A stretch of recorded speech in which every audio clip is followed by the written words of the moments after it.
Olá, boa noite. Estamos iniciando a segunda noite do primeiro webinar da Saúde FABA. E hoje, para a nossa conversa, temos aqui a professora Karina Paz, nutricionista, mestre em nutrição humana pela UFRJ, coordenadora do curso de nutrição e coordenadora da pós-graduação em nutrição clínica da Faculdade Bezerra de Araújo, professora do curso de nutrição da UFRJ Macaé. E a professora Isabel Salles, nutricionista, formada pela FABA, onde atua como docente e preceptora do estágio de saúde coletiva, atuando também em consultório como nutricionista clínica. Queridas, sejam muito bem-vindas. A gente agradece muito por vocês estar aqui compartilhando o conhecimento de vocês hoje. Gostaria que vocês dessem uma palavra de boas-vindas para a gente começar a nossa conversa, que terá como tema obesidade infantil e a síndrome de Down, um olhar para as diferenças. Primeiro eu quero agradecer o convite, dizer que é um prazer estar aqui com vocês, especialmente, né? Especialmente com a Isabel, que foi nossa aluna, foi a nossa primeira aluna de intercâmbio, então, assim, marcou a nossa história, marcou a dela. E a gente vai contar um pouquinho como é que foi que essa história começou, né? Que ela começou, na verdade, lá no intercâmbio, esse assunto, esse tema. E vai ser um prazer estar aqui compartilhando. Obrigada, Karina. Boa noite, obrigada. Queria agradecer, né, pelo convite. É uma honra estar aqui falando, né, sobre esse tema. Vou contar para vocês como que surgiu o interesse em falar sobre obesidade e pacientes com síndrome de Down. No intercâmbio, eu fui a congresso e nesse congresso, uma nutricionista falou sobre esse tema, sobre síndrome de Down e a correla com a obesidade e os fatores nutricionais. Isso chamou muito a minha atenção e mesmo lá em Portugal, eu mandei uma mensagem para a Karina, ela prontamente se mostrou super disponível, né, a me ajudar a fazer esse trabalho e foi uma experiência muito bacana, porque na graduação a gente não fala de uma maneira muito aprofundada, né, sobre a síndrome de Down. Então, fazer esse estudo foi muito, muito bom, foi um divisor de águas e conheci o aspecto da nutrição sobre esses pacientes num olhar, né, diferenciado, olhar para essas diferenças, que foi algo incrível. Interessante. Muito obrigada, Isabel. Então, eu vou projetar a apresentação de vocês. Vocês podem me avisar quando puder passar, tá bom? Projetar aqui.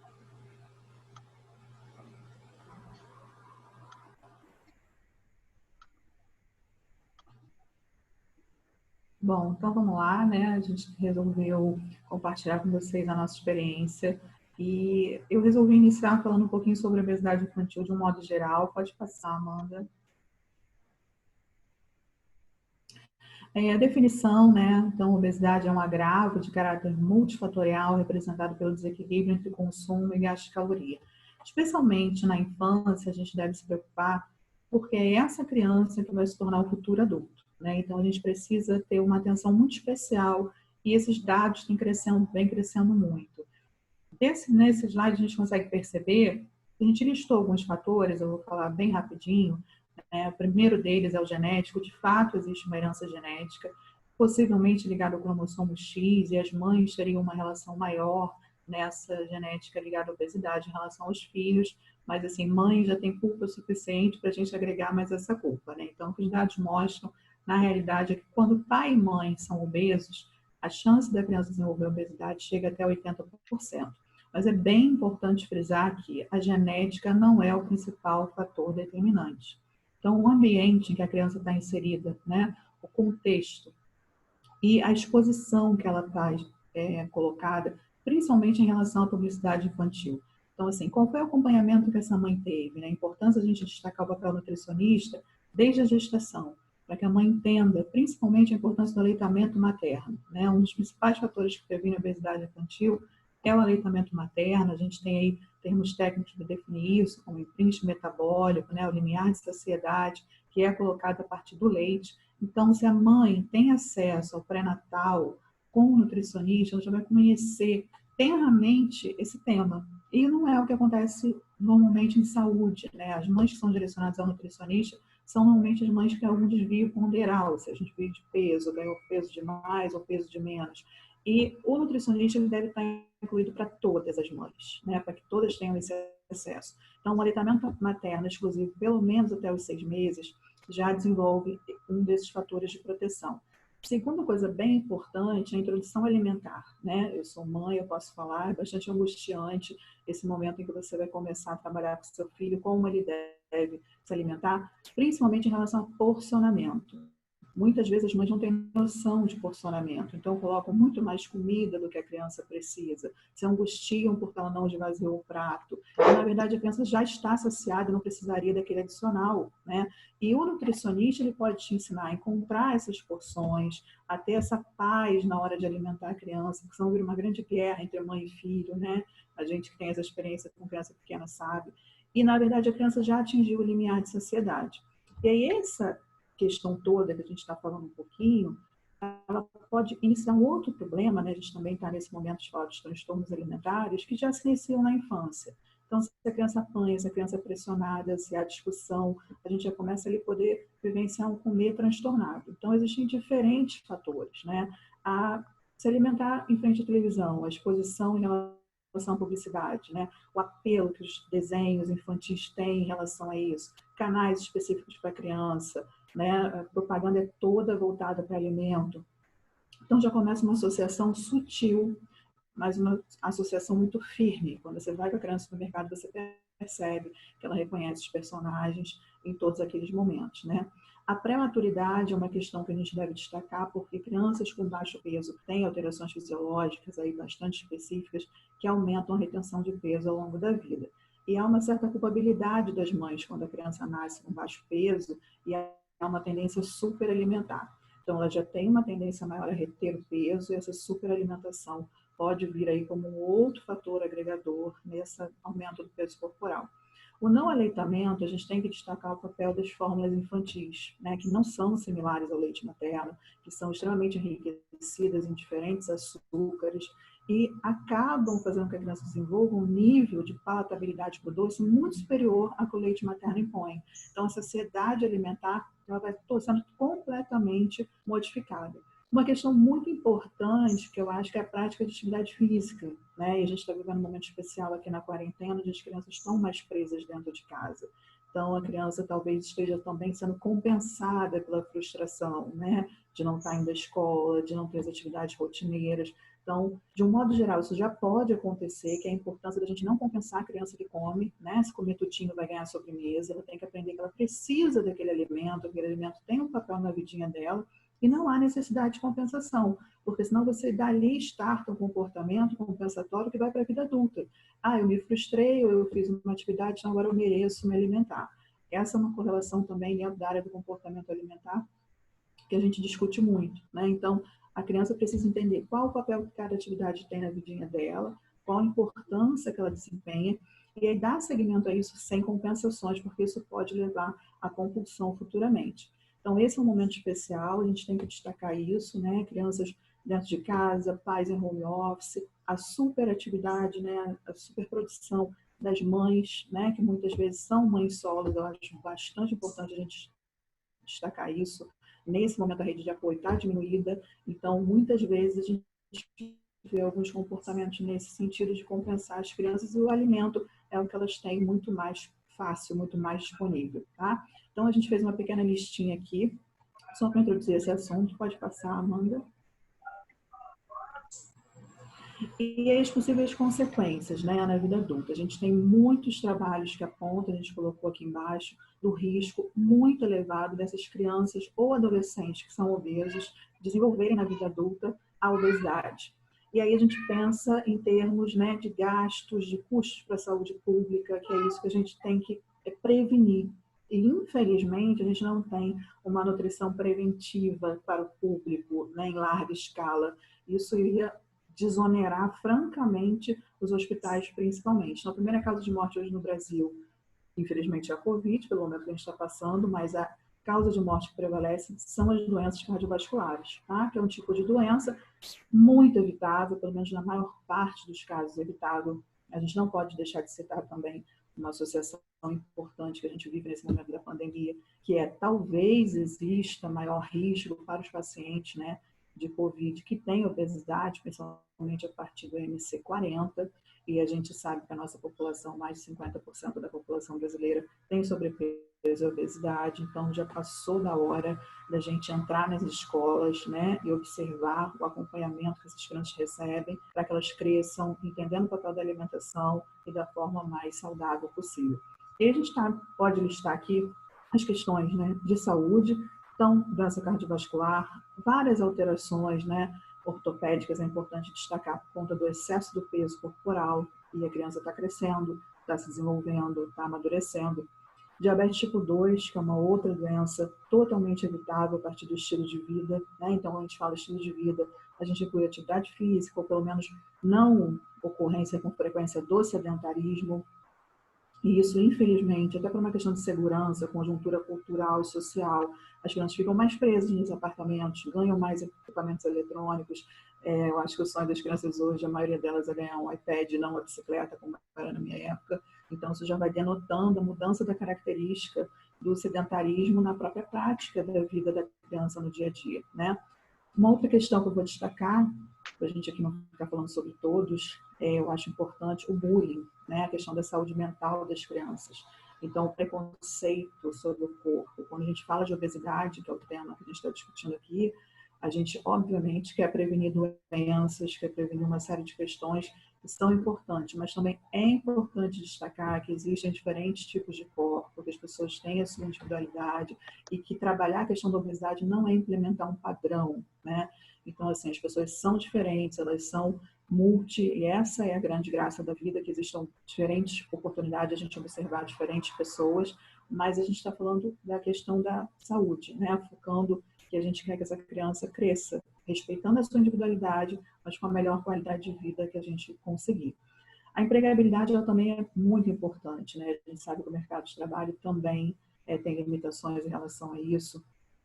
A gente vive no momento algumas discussões até em relação à gordofobia, né? O quanto do preconceito tem sido instalado nesse grupo, e isso já se inicia na infância, e reforçar, né? A gente pensa em saúde coletiva, né? Que não é a minha área principal, mas eu não consigo nunca dar aula e não falar sobre isso, porque a gente não trata o indivíduo. Quando a gente trata o indivíduo, a gente está levando um multiplicador para a coletividade, né? Então, é nessa intenção que o nutricionista tem que perceber. Quando a gente trata uma criança, a gente não quer emagrecê-la. Esse é um conceito que não pode existir dentro da nutrição. A gente não emagrece criança, a gente adequa a alimentação da criança para que ela consiga atingir ali um ponto de equilíbrio que seja mais saudável para ela. Pode passar. Aqui a gente trouxe alguns dados que eu acho que são bem representativos, né? No Brasil, a gente tem 9,4% das meninas e 12,4% dos meninos são considerados obesos, de acordo com os critérios da OMS. E aí, a gente pode observar nessa tabela que vocês estão vendo abaixo, que esses percentuais entre 2008 e 2018, ou seja, uma década depois, eles se mantêm cada vez maiores, extremamente significativos, tá? Então, assim, existe uma necessidade dos pais terem acesso aos serviços de nutrição, existe uma necessidade dos nutricionistas estarem sensíveis para esse grupo, né? A gente vê, às vezes, os nutricionistas focando muito na obesidade do adulto e poucos nutricionistas se especializam e voltam a seu olhar para as crianças.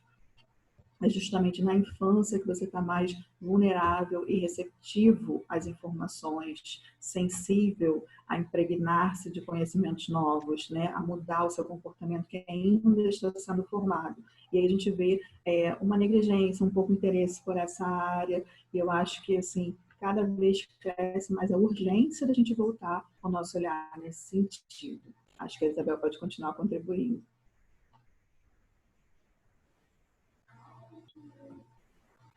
Pode passar o slide. Bom, um dado muito alarmante nessas últimas 4 décadas é que a obesidade ela vem aumentando, principalmente a obesidade infantil, exponencialmente, né? Muitos dados aí demonstram, né, que nessas últimas 4 décadas houve um aumento de 11 milhões para 124 milhões de números de pessoas com obesidade. E se as tendências continuarem, né, dessa maneira, em 2022, de acordo com um novo estudo liderado pela OMS, isso vai se agravar ainda muito mais. Pode passar, por favor. Bom, aqui nós vamos trazer alguns conceitos, né, sobre o que é a síndrome, e porque geralmente, quais são os fatores, né, que influenciam. A síndrome de Down, ela é um distúrbio genético, né, resultante de uma superexpressão, onde o indivíduo que tem esse distúrbio genético, ele carrega um cromossomo extra no cromossomo 21. Falando em questão de números, né, da incidência, 1 a cada 600 a 700 crianças nascem com síndrome de Down.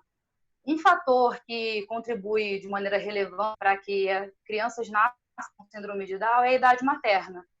Mas, como a Karina falou anteriormente, né, é importante a gente não culpar as mães por conta disso, porque a maternidade por si só, ela já carrega série de culpas, né? A própria mãe acaba se sentindo culpada por vários fatores, mas é bem descrito na literatura que as mulheres acima de 35 anos têm um risco maior de terem filhos com algum distúrbio genético, seja ela de Down ou outros problemas genéticos. Mas quando essas mães escolhem ter seus filhos acima dos 40 anos, esse risco ele aumenta, fica bem mais aumentado e chega até 35%. Isso ocorre porque conforme a mulher vai envelhecendo, os gametas dela também envelhecem juntos. Então, esse é um fator que contribui para que as mulheres tenham, conforme a idade vai avançando, né, tem a habilidade de ter uma criança com um distúrbio genético. Pode passar. Bom, com relação às alterações orais, as crianças com síndrome de Down apresentam diversas alterações orais, como periodontite, tem maior frequência de cáries dentárias, e língua protusa e estagnação da saliva por conta dessa incompetência muscular, né? E a amamentação, ela vem como aditivo, né? A Organização Mundial de Saúde vem cada vez mais falando sobre a importância da questão da amamentação, mas para as crianças com síndrome de Down, ela se torna mais intensa por conta do fortalecimento da musculatura da boca e também para trabalhar esse limiar de saciedade já desde cedo. E um outro fato também importante de ser citado é a questão da expectativa de vida das pessoas com síndrome de Down, que tem aumentado de uma maneira significativa. Alguns anos atrás, a expectativa de vida dessas pessoas era de 5 a 40 anos, e hoje em dia, vem com essa notícia muito boa, né, que está chegando até 55 anos de idade. Então, a expectativa de vida deles vem aumentando. Pode passar, por favor. Só que, como essa expectativa de vida vem aumentando, vem junto a elas a preocupação dos pais. Porque, geralmente, as pessoas que cuidam, que dão ali todo o suporte para essas crianças, os pais. E aí, conforme a expectativa de vida dessas crianças vai aumentando, a preocupação dos pais também acabam aumentando, ficam se perguntando, né? Com quem ficará meus filhos após quando eu partir? Vem aumentando também por conta dessa expectativa de vida deles que vem aumentando. Uma coisa que me impressionou bastante, que eu comecei a estudar sobre a síndrome de Down, foi as regiões que podem estar comprometidas. E assim, a gente observa que várias regiões ali do organismo podem estar comprometidas, como a cavidade oral, que já foi descrita também por conta dessa estagnação da saliva, macroglossia, alterações orais ali, né, como a periodontite, maior frequência de cáries, distúrbios tiroidianos, como o hipotiroidismo, doenças cardiovasculares, porque as crianças com síndrome de Down, elas têm de 40% de chances de nascer com alguma cardiopatia congênita. Distúrbio no sistema nervoso central e também uma hipotonia muscular.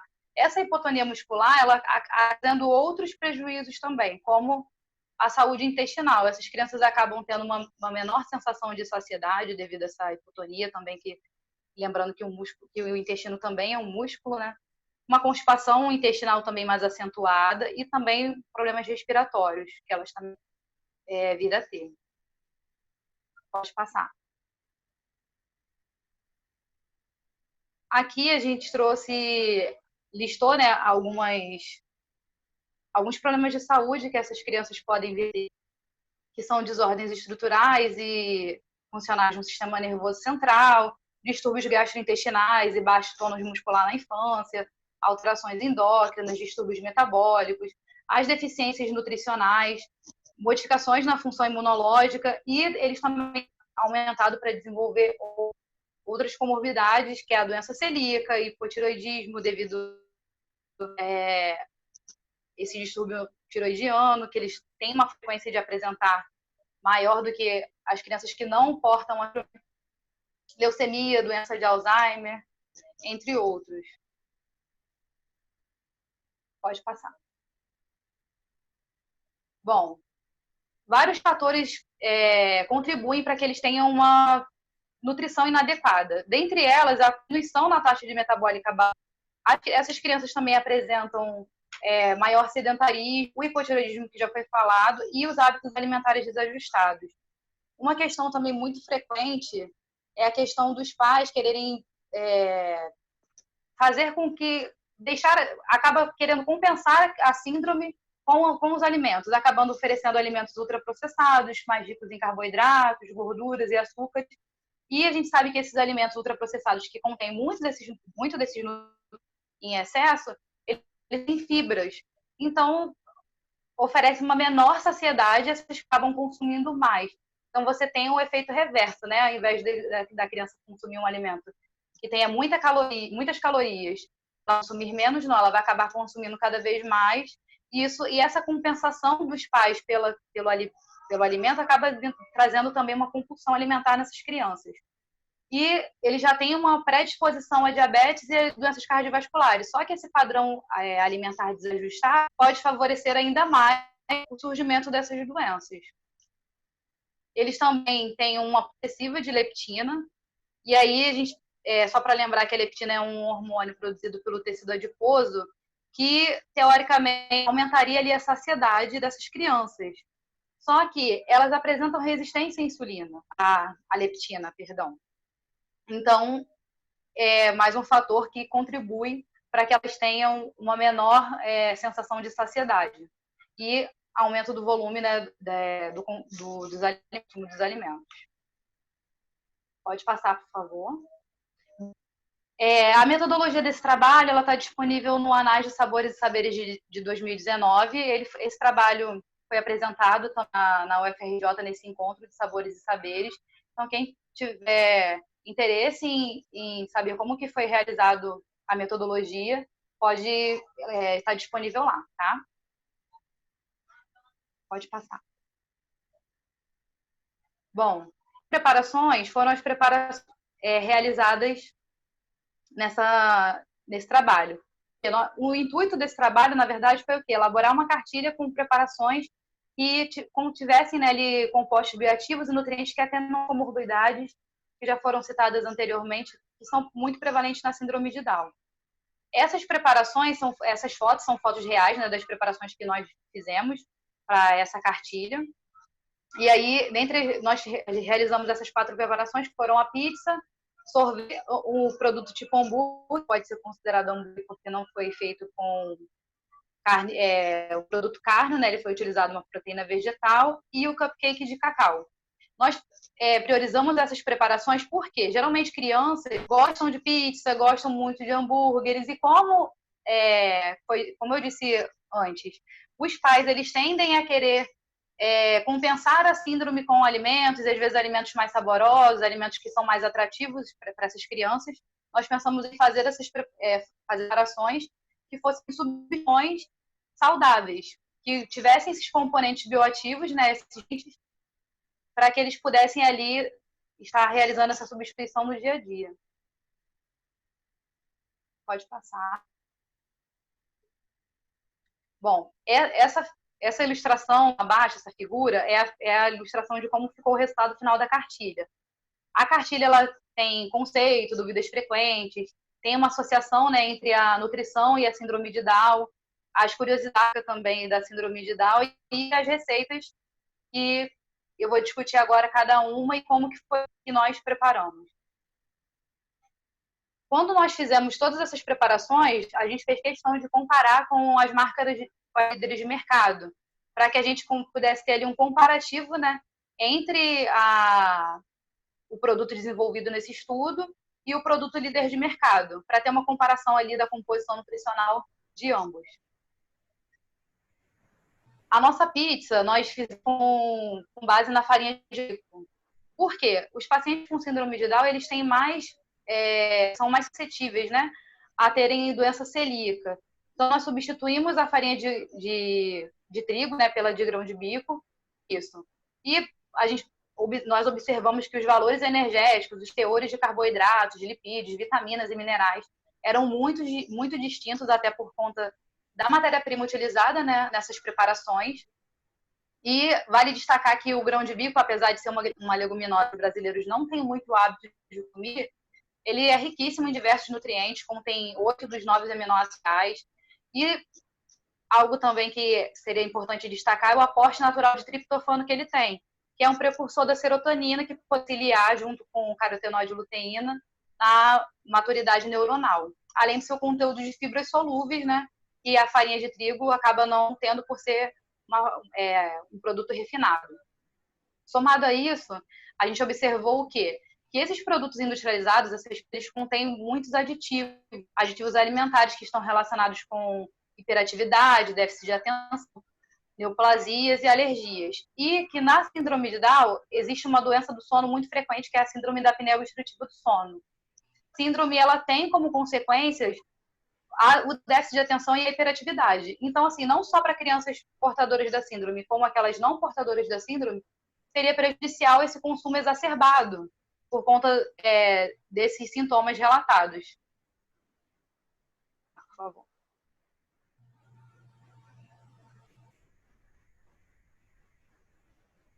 Pode passar. Volta. Bom. Acho que passou uma a mais, né? Ah, sim, porque eu estava falando do slide anterior.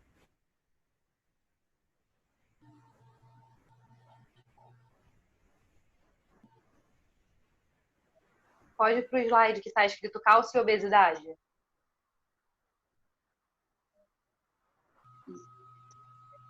Um outro componente também presente nessa pizza é o conteúdo de cálcio, que ele contém ali uma quantidade superior à da líder de mercado, né? E hoje em dia a gente tem uma relação inversa entre o consumo de cálcio e obesidade.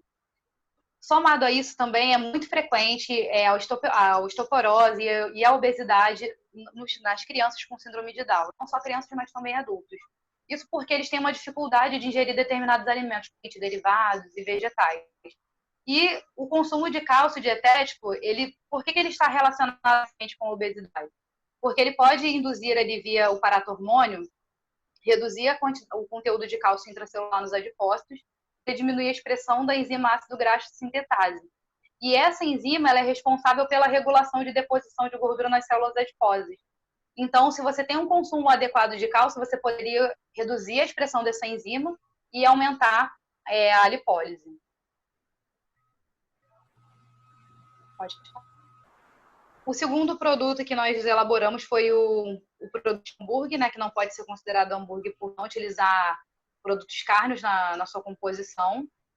E aí nós fizemos a mesma coisa, também com o produto líder de mercado, para poder avaliar as diferenças entre o seu conteúdo nutricional. Nós utilizamos como proteína a proteína da ervilha, e é importante destacar também o uso de proteínas vegetais, porque a FAO declarou que o desfile de carne vai aumentar muito mais nos próximos anos e que essa capacidade de produção vai aprovisionar o crescimento, acompanhar, né, o crescimento da população. Então, nós utilizamos a proteína da ervilha também nessa questão, mas também enfatizando também que o consumo de leguminosas, então, todas elas, não somente a ervilha, mas feijões, grão de bico, eles estão associados com menor risco de doença coronariana, uma diminuição dos níveis de colesterol, eles também colaboram para o sistema nervoso central devido ao seu de folatos e vitaminas do complexo B, e também diminuem a atividade plaquetal-inflamação. Além disso, né, a gente tem que lembrar que os produtos industrializados eles sempre vêm com uma quantidade ali elevada de corantes e de sabor. E esse hambúrguer líder de mercado, ele contém uma quantidade de glutamato monossódico, que é uma excitotoxina, que provoca alterações agudas ali no núcleo arqueado do hipotálamo, que pode levar a obesidade, diabetes e, a longo prazo, também Alzheimer. E os com síndrome de Down, ele já tem uma opção a ter todas essas comorbidades, a obesidade, a diabetes. Pode passar. Bom, como foi dito anteriormente, as pessoas com síndrome de Down, são mais suscetíveis a problemas intestinais, como constipação, por conta dessa hipotonia muscular. E isso leva também a uma flacidez nos músculos envolvidos na digestão. E também uma ausência de saciedade. Então, é importante também incluir na alimentação desses indivíduos. Esse produto tipo hambúrguer, ele contém mais de fibras em cada porção. Então, ele contém 48% da ingestão diária recomendada. E vale lembrar também que as fibras também são muito utilizadas como ali um componente dietético, né, para auxiliar no tratamento de indivíduos com obesidade. Pode passar. O terceiro produto que nós elaboramos foi um sorvete. Pensando justamente, crianças geralmente gostam muito de sorvete, só que nós priorizamos ali um sorvete que tivesse uma composição adequada e que contivesse compostos ativos e nutracêuticos que pudessem favorecer, né, a saúde dessas crianças. Pode passar, por favor. E um dado bem interessante é que, nos últimos anos, o consumo de sorvete, esses dados nós trouxemos da ABIS, eles aumentaram cerca de 67%. E que a gordura que geralmente, para poder fazer esse gordura trans. E essa gordura trans ela está associada com risco cardiovascular, tem um efeito pró-inflamatório, diminui a sensibilidade à insulina. E lembrando que as pessoas com síndrome de eles já têm uma suscetibilidade de doenças cardiovasculares, uma vez que de 40% a 60% dessas crianças nascem com cardiopatia congênita. E aí, ter um consumo exacerbado desses produtos que contêm gordura trans poderia ainda agravar ainda mais essa predisposição que eles têm a doenças cardiovasculares. Pode passar, por favor. Bom, diversos estudos corroboram, né, o fato de que a obesidade tem associação íntima com a microbiota intestinal. Inclusive, tem alguns estudos que demonstram que a composição da microbiota em obesos é distinta de indivíduos eutróficos, que são aquelas pessoas que têm o peso adequado para a sua estatura. Só que vale lembrar que nesses instrumentos eles utilizam como padrão IMC, né? E o IMC nem se reflete o estado nutricional adequado dos indivíduos. Mas é um dado bem importante e vale também, a gente é muito importante tratar da saúde intestinal, porque a microbiota intestinal ela interfere muito na absorção de nutrientes. E nesses estudos também eles têm demonstrado bastante que a qualidade a composição da microbiota, né, ela pode ter uma atribuição relevante no ganho de peso, porque alguns fungos e bactérias eles podem absorver açúcar no cólon. E a desbiose com uma dieta inadequada, somada a uma dieta inadequada, né, pode favorecer ali o aumento de toxinas pró-inflamatórias e o surgimento de doenças e agravos não transmissíveis, dentre elas a obesidade, mais uma vez. Pode passar, por favor. E aí, pensando nisso, nós elaboramos um sorvete, né, contendo probióticos e prebióticos. Hoje em dia, os probióticos têm uma grande relevância, né, para a saúde intestinal, mas, ao mesmo tempo, né, as pessoas têm a condição de estar comprando, adquirindo os probióticos vendidos em farmácias, por exemplo, devido ao seu alto custo. Então, aqui nesse estudo, a gente priorizou o quê? Utilizar o alimento como fonte de probióticos e de prebióticos. Nós utilizamos o iogurte de kefir e a biomassa de banana verde. O kefir ele é um alimento simbiótico que tem diversas aplicações terapêuticas, como digestão, tolerância à lactose, tem um efeito antibacteriano, também tem uma atuação antioxidante, antialérgica. e contribui para a simbiose intestinal. E a biomassa de banana verde, ela tem um efeito mimético à fibra alimentar. E essa fibra alimentar, esse amido resistente, ele, ao chegar no intestino grosso, ele é fermentado e gera alguns ácidos graxos de cadeia curta, como propionato, acetato, butirato, que são substratos ali preferenciais para essa microbiota, melhorando a saúde intestinal e ali a saúde intestinal, né? Pode passar, por favor. A última preparação que nós fizemos foi o cupcake de cacau. E nós, mais uma vez, né, nós comparamos com o produto líder de mercado. E se vocês observarem, a quantidade de ingredientes que o líder de mercado utiliza é infinitamente maior, né, com diversos aditivos e conservantes, diferente do que foi utilizado nesse estudo, dos ingredientes que foi utilizado para preparar o cupcake desse estudo. Pode passar, por favor. E aí, mais uma vez, a gente está correlacionando aqui, fazendo associação com nutriente e obesidade. A vitamina D, assim como o cálcio, também tem um papel importante, né? Ela não é considerada somente uma vitamina, mas também um pré-hormônio. E a deficiência de vitamina D tem sido associada também à obesidade, porque quando se tem um indivíduo que tem obesidade, essa vitamina D é depositando nas células adiposas, reduz a sua biodisponibilidade. Isso aciona o hipotálamo. Acionando o hipotálamo, a gente tem uma redução da saciedade e um aumento da ingestão e ocorre um ciclo vicioso, porque há um aumento do PTH e com isso há um aumento também de cálcio intracelular, aumentando a expressão da enzima ácido graxo sintetase, como foi explicado lá no início, né? Então acaba se tornando um ciclo vicioso, porque a vitamina D também é importante para a homeostase de cálcio. Pode passar, por favor.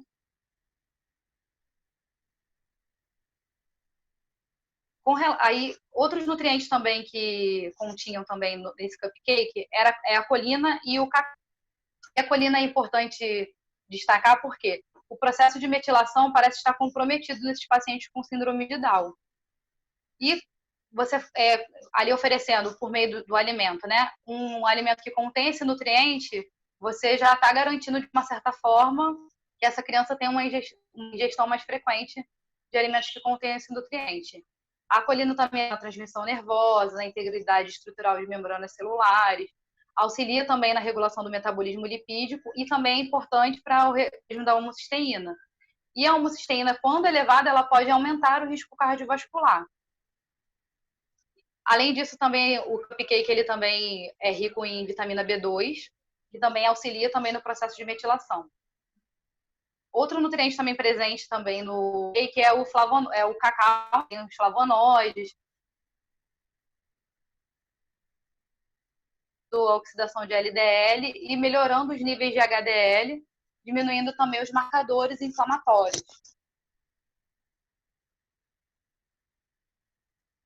Pode passar. Bom, e para concluir, uma mensagem que a gente sempre gosta de deixar é o quê? Que esses alimentos que foram ali colocados nessa cartilha, né, eles não são de maneira nenhuma colocados como superalimentos, e sim opções para contribuir para o crescimento e desenvolvimento, atenuar as comorbidades presentes, né, nos pacientes com síndrome de Down. E não somente isso, mas oferecer opções, porque, por exemplo, seria muito melhor que as crianças, né, consumissem, substituíssem por esses alimentos, às vezes até uma forma de educação nutricional, porque pode levar toda a família para poder preparar essa refeição, fazer com que a criança participe do preparo dessas refeições, ser um instrumento não só para a família e para profissionais de saúde, porque a cartilha também contém nutrientes, a associação entre a nutrição e a síndrome de Down.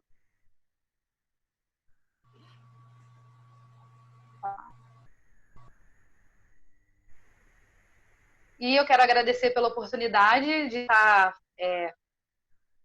falando sobre esse tema, que é nutrição e síndrome de Down, que é um tema que eu gosto bastante e que foi um trabalho que foi muito prazeroso de fazer e ainda trouxe muito mais conhecimento, né, acerca para essas pessoas, que a gente tem que olhar sim para as diferenças.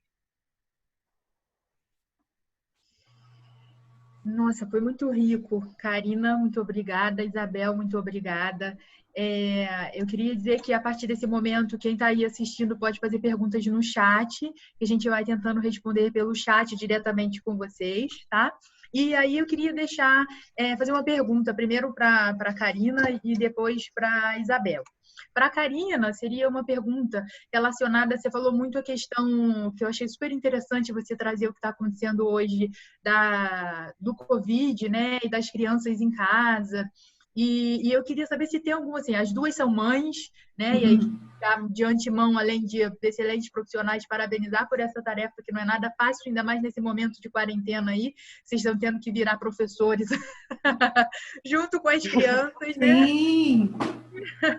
E aí, dizer assim, se existe alguma forma mais do dia a dia, mais prática, para além de medidas antropométricas, para uma mãe, para um responsável, né, a família perceber se a criança está entrando num estado de descompensação com a comida, se tem como a mãe ter algumas dicas de que isso está acontecendo. Então, Amanda, eu acho que a primeira coisa que a gente tem que tentar é estabelecer uma rotina, né? Porque a rotina traz segurança para a criança. Então, toda vez que ela sabe o que vai acontecer antecipadamente, isso tranquiliza o estado emocional. Eu acredito, como mãe, também passei algumas semanas tentando encontrar essa rotina. Às vezes ela não funciona exatamente como a gente planeja, mas é natural. Só que a rotina é segurança. Então, se a criança sabe quais horários que ela vai se alimentar, se ela participa das escolhas, né? Eu estou dando o exemplo do meu filho agora, ele participa da montagem do prato dele.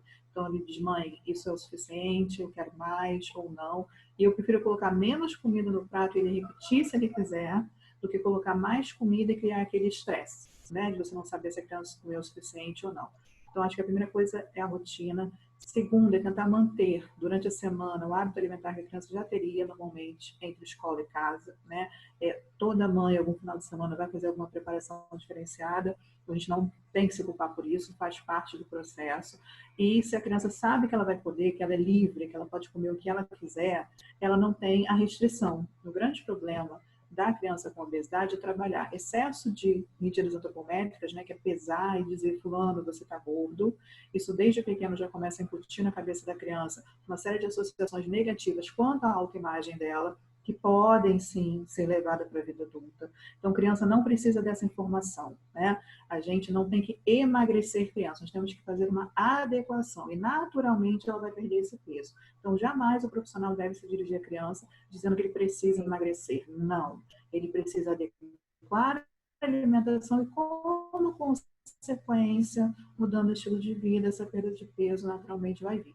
Então, rotina, não imputar na cabeça da criança distúrbios em relação à autoimagem corporal. Os pais não usarem excesso de quantificação. Não, fulano, você só pode comer 2 colheres de arroz, porque isso já começa a estartar, né, aquela coisa da compulsão. Tudo que é restrito, eu quero mais, eu quero infinito, eu não consigo me controlar. E diversificar. O horário da escola é o horário da escola, é difícil, eu sei, até eu às vezes passo por essa dificuldade, né, de ensinar a criança. Eu sou professora, mas não sou professora de criança, então eu estou sofrendo também com isso. Mas o horário da escola é o horário da escola, o horário de almoçar é o horário de almoçar. E dependendo da faixa etária, uma coisa que funciona bastante é colocar a criança para preparar o alimento com você, porque ela já começa a aprender os grupos alimentares, o papel de cada alimento. Ele vai provando, né? Então, por exemplo, meu filho falou, mãe, eu não gosto de creme de milho, eu gosto de creme de abóbora. Ok, não precisa comer creme de milho, né? Eu apresentei a preparação, ele agora já está mais maduro, já interage, ele prefere a abóbora.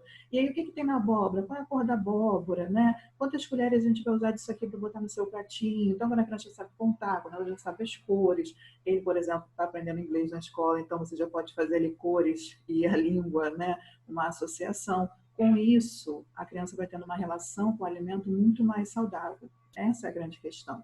O alimento ele não é consolo, e aí toda a emoção que não é trabalhada, ela vira comida muitas vezes, né? Então, a criança ela vai ter direito de ficar triste, os pais têm que entender, ela vai ter direito de ficar feliz, os pais têm que entender, acolher essa emoção, orientar o filho, e não usar o alimento como aí uma estratégia, né, de apaziguar a dor que inerentemente esse momento vai trazer.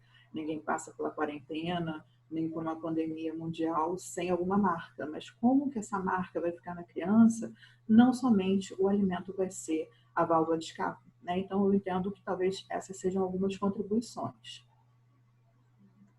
Valiosíssimas, Karina. E aí eu já aproveito para convidar que sexta-feira a gente vai ter uma mesa aqui falando sobre a culinária como potencial transformador, né, para ajudar nessa prevenção e nessa relação com o alimento. Então, já sexta-feira, 7 horas, convido vocês para estarem aqui. E me veio aqui a cabeça, e eu não sei se você pode me dizer se tem alguma relação, se você sabe alguma coisa sobre isso, de tempo de tela e obesidade. Se isso, existe alguma relação, mesmo fisiológica ou mesmo comportamental em relação a isso? Então, a gente tem a fisiologia, a luz, né? O tipo de luz da tela interfere principalmente na secreção de alguns hormônios importantes para a saciedade, para o controle, né? E aí a gente percebe que essas crianças são da geração muito mais, né, do celular, do tablet, enfim, dessas programações. Então, é importante também o intervalo, que é impossível, né? Eu cedi com a quarentena, meu filho usar mais equipamentos eletrônicos, porque ele, enfim, né, brinca menos, desce menos, enfim, eu estou expondo ele menos, mas eu estou colocando limite. Então, existe uma relação muito importante entre o tipo de luz e o sistema nervoso central e a inibição de hormônios fundamentais para o controle, principalmente do sono, né? Então, a gente está numa fase aí onde o sono está descontrolado, né? Preocupação, medo, angústia, isso a gente também passa para a criança muitas vezes, né? A própria televisão com o mesmo assunto recorrente, e aí você acaba dormindo menos. Dormir menos imputa, sim, ganho de peso corporal, isso é uma relação direta, tá? A gente teria muitos mecanismos fisiológicos para explicar isso, mas é importante que a criança tenha noção de que ela vai usar o celular, é impossível não usar. Mas que ela tem hora para o celular, hora para desenhar, hora para pintar, hora para ver TV e intercalar, tá? Obrigada, Karina.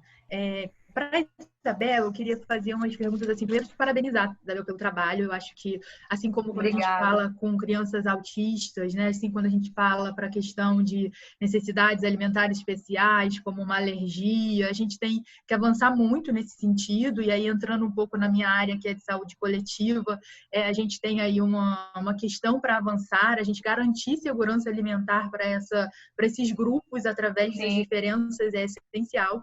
E você traz uma coisa que é algo prático, né? Que é uma cartilha aí para apoiar uma mãe, para apoiar até o próprio profissional, porque hoje, por exemplo, eu não acredito que todo mundo se aproprie tão fortemente dessas especificidades da síndrome de Down. Então, o que você trouxe, eu acho que é valiosíssimo, que diante do conteúdo, tanto conteúdo que a gente trabalha na graduação, a gente não consegue olhar mais a fundo para essas informações que você trouxe aqui, né?